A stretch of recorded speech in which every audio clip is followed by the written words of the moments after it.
Shalom, selamat pagi. Mari kita berdoa. Terima kasih Bapa, terima kasih Yesus untuk kasih setia Tuhan yang Tuhan masih berikan kepada kami pada pagi hari ini. Kami boleh bangun dengan selamat dengan tidak kekurangan suatu apapun. Kami mau mulai hari kami dengan bersekutu, berdoa, memuji muliakan nama Tuhan dan mendengarkan kebenaran firman Tuhan. Dalam nama Yesus kami siap mendengar firman Tuhan. Amin.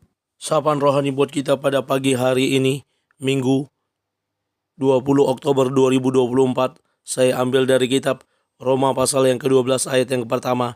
Demikian kesaksian firman Tuhan.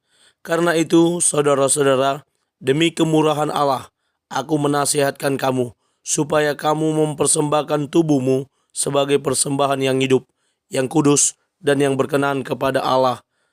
Itu adalah ibadahmu yang sejati.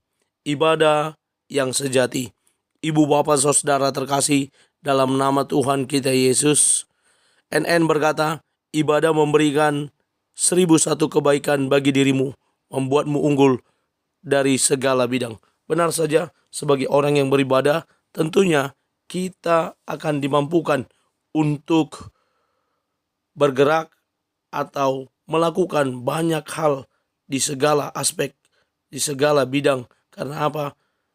Aura atau motivasi dari beribadah itu membuat kita menjadi pribadi yang semakin dekat dengan Tuhan kita.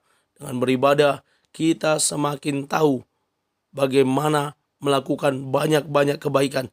Termasuk juga jika dalam kekristenan, kasih itu merupakan ajaran yang utama. Dengan kita beribadah, kasih itu juga akan dimunculkan di dalam diri kita. Dan kita memancarkan kasih itu dari kehidupan sehari-hari. Sebagaimana Henry Ward Beecher berkata, aku tak pernah tahu bagaimana cara beribadah hingga aku tahu bagaimana cara mengasihi. Ada penerapan dari sebuah kata dari orang yang beribadah, yakni hidup dalam kasih. Hari ini kita mendengar bagaimana Paulus berkata kepada jemaat di Roma. Jemaat di Roma bukan sebuah jemaat yang didirikan oleh Paulus. Ada beberapa anggapan yang berkata bahwa jemaat ini berdiri dari orang-orang Israel yang menerima Roh Kudus ketika mereka berdiaspora datang ke Yerusalem, dan di mana Petrus berkhotbah dan pencurahan Roh Kudus berlangsung pada saat itu.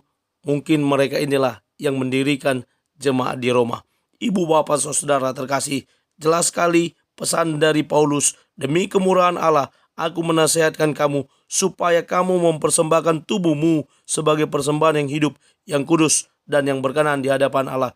Itulah persembahan yang sejati, mempersembahkan tubuh menjadi alatnya Tuhan untuk hormat dan kemuliaan bagi nama Tuhan. Apapun yang kita lakukan, pekerjaan apapun yang kita lakukan, semuanya mau kita persembahkan untuk ibadah kita, sarana kita memuliakan nama Tuhan. Kita boleh pakai itu menjadi alatnya kita untuk mempermuliakan Tuhan. Karena itu ibu bapak saudara terkasih dalam nama Tuhan kita Yesus, apa yang kita persembahkan tidak hanya berupa rupiah, tetapi berupa perbuatan, berupa suatu gerakan yang bisa jadi berkat bagi sesama.